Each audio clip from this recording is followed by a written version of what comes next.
guess, what would you say as to length? Well, we actually did something a little bit better than that. Wow. Found through digging around through a company called Fixer Labs, which actually did forensic photography as well. And they've worked closely with the Home Office. I asked them for advice on the set of images, which I had, and he put me in contact with a guy called Mark Carr, which was based in Linden, who was a forensic photographer.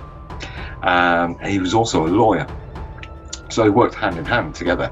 So I released the images to him to work out, and sat with them for a good 10 days, 2 weeks, to work out as much information from those set of images. What's fascinating about those, and again I go back to previous sort of images taken of Loch Ness and other anomalies in lakes around the world, there's a lot of information in the background and foreground, and whatever I've seen is actually in the middle. So it's very easy for somebody to triangulate exactly where this is happening, mark it onto a grid map, and work out from the timestamp where it's moving to, where it's pattern. So this is very rare to do.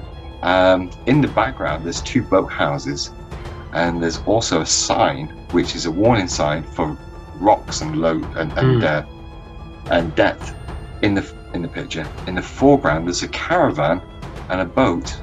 Now the caravan is static, so you can measure that. The 2 houses in the background, they can be measured, the distance from either side, and then work out exactly where this is and the size of it. So he came back to me, and with the equation, he said, look, we need to probably go and check these boathouses and work out the length of these, because what we've got is a photograph here. And when we went out with the lake warden and actually physically measured this, it was 1.5 feet out of distance between either boathouse, over a space of maybe 200 feet. So his calculations were pretty good. Now he's measured it, I think it's 12 to 14 foot is the piece you see out of the water. The height of that is 1 meter high. There is a dark pixel at the back of the actual image, only a dot. There's a dark, maybe a couple of pixels there, dark pixel. If that is part of what we're seeing in the picture, I think his measurement was 40 to 45 foot in length. Wow. Now, with that in mind, I know when I saw through the binoculars then, and it was a lot bigger than 12 foot, that's for sure. I couldn't tell you how long it was. I didn't see all of the body.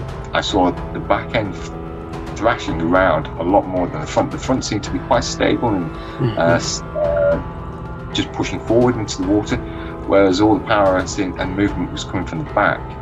And I have actually mentioned this before. I fish, and I've fished for many years for freshwater fish. To me, it looked like it was actually feeding on the top of the surface. That's exactly what it was for me. Okay. The way it was moving around not in a straight line. It was just moving, paddling almost, waiting for the food to pass by.